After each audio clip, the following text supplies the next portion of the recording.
ni byiza cyane. Rero twege badukoresha kugira ngo dutegere abandi bakorari. None ukagira mu ikanisa kera ufite imirimo ugomba gukora ukaririmba, aho ugeze hose ukaririmba. None gatwaje hano kuvoma, twebwe akanya kabe gato noneho dutegere n'abandi nabo. Siko haba konfi.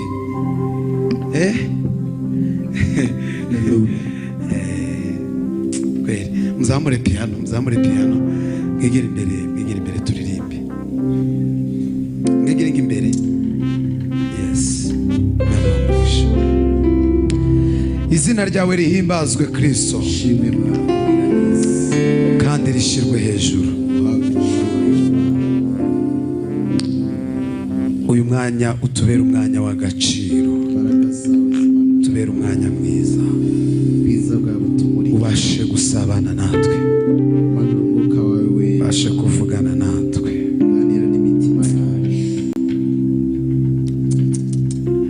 Hari indirimbo ivuga ngo, nayitekereje arimo kubwiriza,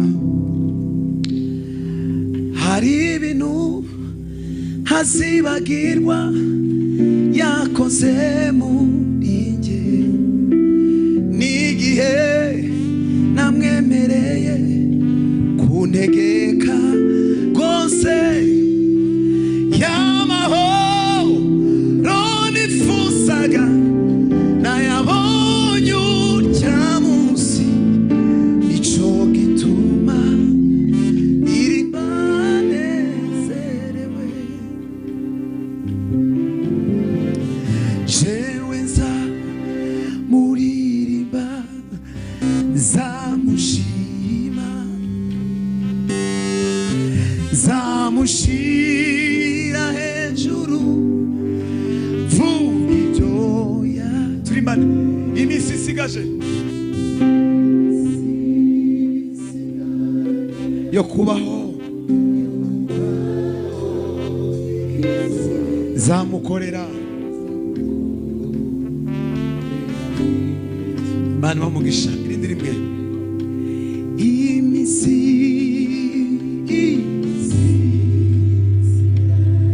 nawe yo kubaho,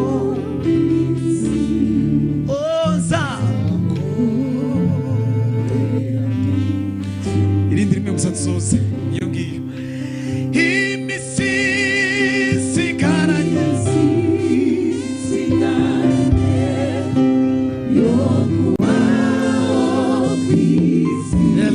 aqui a nombre de nossa vida.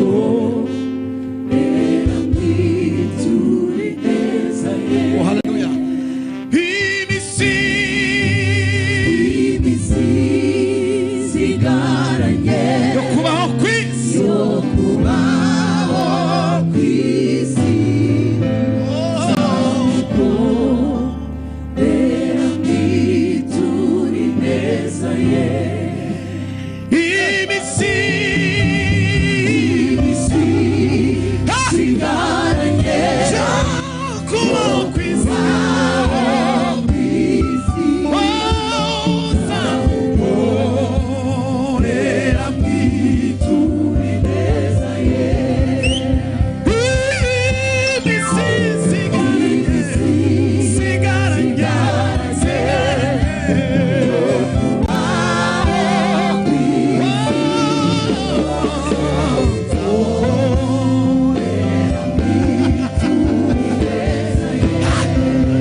Iminsi isigaje yo kubaho kwisi, nzamukorera mituri neza ye.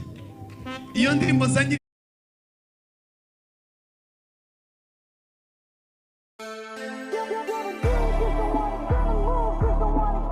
ndirimba nini ndirimbo nayibwe pastor muri solo. Okay, ngayifate mbabwire kino gitero. Ini ndirimbo ivuga ngo menyesha inzira y'ubugingo ishuri ry'ubwiza bwawe wezesha amaso maze kureba ibinezeza byo mw'ijuru sizibagirwa isezerano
ukwezi kwa gatatu niko ko narifite gufunguye ambona ni kundengana kwa kane ukwezi kwa kane kwa gatanu kwa gatandatu nzakurusha mu migabane itandukanye y'isi none nkareba manangiriye neza nukuvuga ngo mureke babwire cyane abakora ari bagenzi baje uzabindi baza bavuga ahantu twahagiriye umugisha nutarangara hari ikintu uzakura hano nageze muri Amerika mbwira Imana ndayibwira ngo Mana mbwira Imana ndayibwira ngo Mana uzanshoboze mbe muri kino gihugu kandi nkibemo neza ariko niyamye mbagaritse ikintu cyose kizombuza kugukorera kukuramya. Bwana sifiwe, haleluya. Imana yangiriye neza. Mu kwa kane nzuba ndi muri Canada kuri Pasaka, mu kwa gatanu Europe, mu kwa gatandatu kiriya gihugu cya kure Australia iriya, mu kwa karindwi nduhuke, mu kwa munani tugaruke ino. Imana nidushoboza.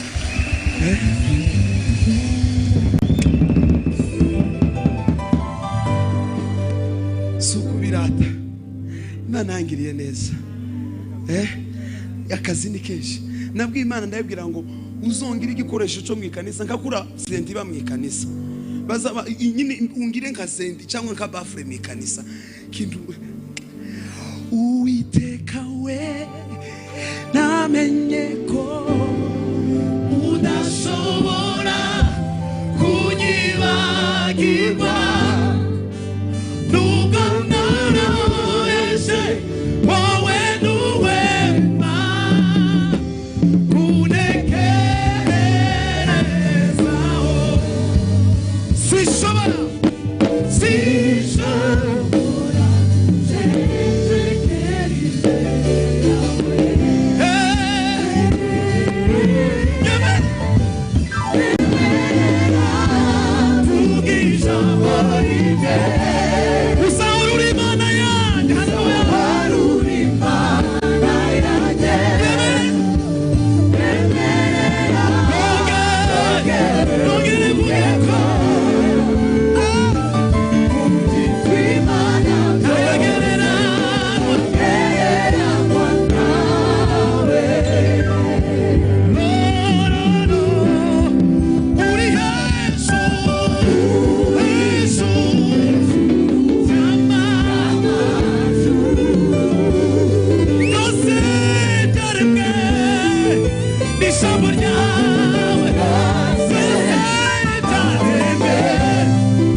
asifiwe.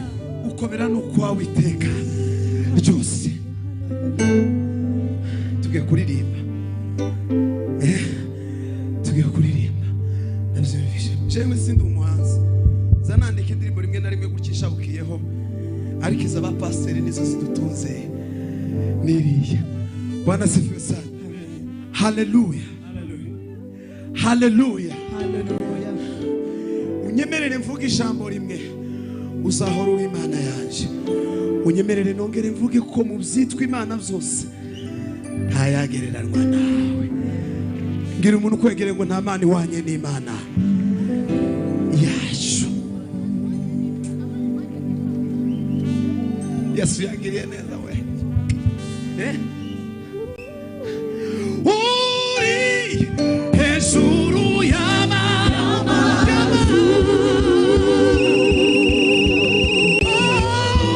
byose byaremwe n'ijambo ryawe, byaremwe n'ijambo ryawe, byose byaremwe n'ijambo ryawe, byose byaremwe n'ijambo ryawe.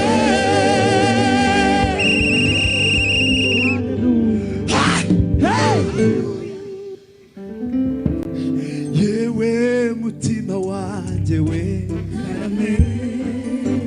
ibyo wiyumviye, ese nawe uramukunda cyane, wabasha kubihamya.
muribuka ijambo Mariya yabwiye bari arababwira ngo icyo babwira mugira gute mugikora. Hano hari umwanya munini cyane nahari hano ni mu bashumba.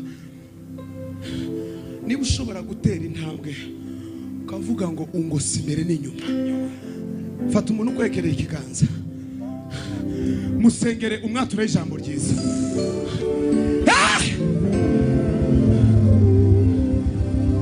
Mwature ijambo ryiza, muhanurire mu izina rya Yesu, muhanurire mu izina rya Yesu, muhanurire mu izina rya Yesu, muhanurire mu izina rya Yesu, muhanurire mu izina rya Yesu.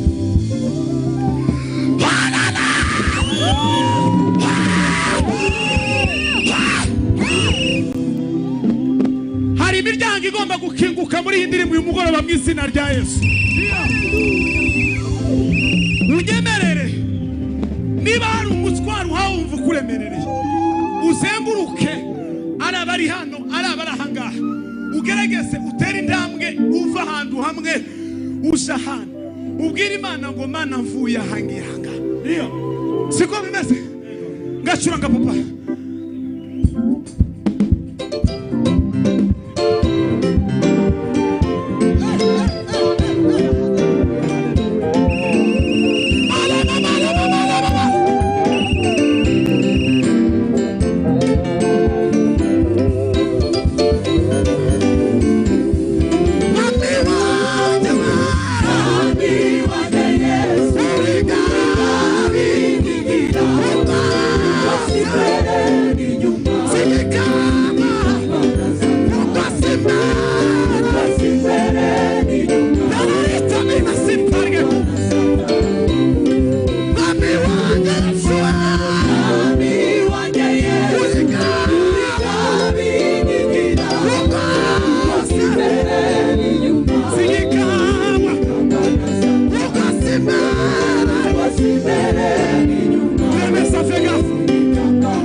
Subira mufate mu kiganza, mwaturira irindi jambo.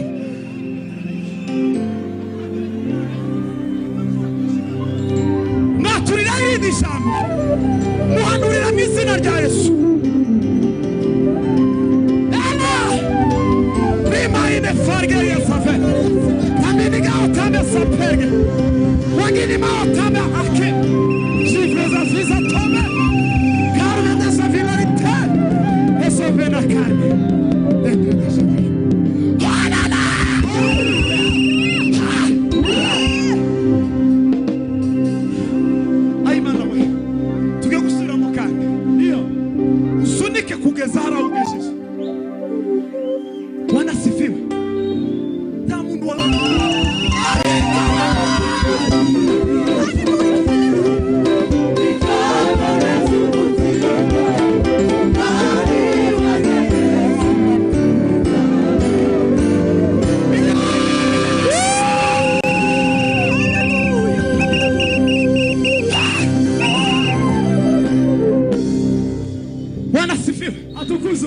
Wihangane n'indenza aho duke ntakundi naje nari bakumbuye.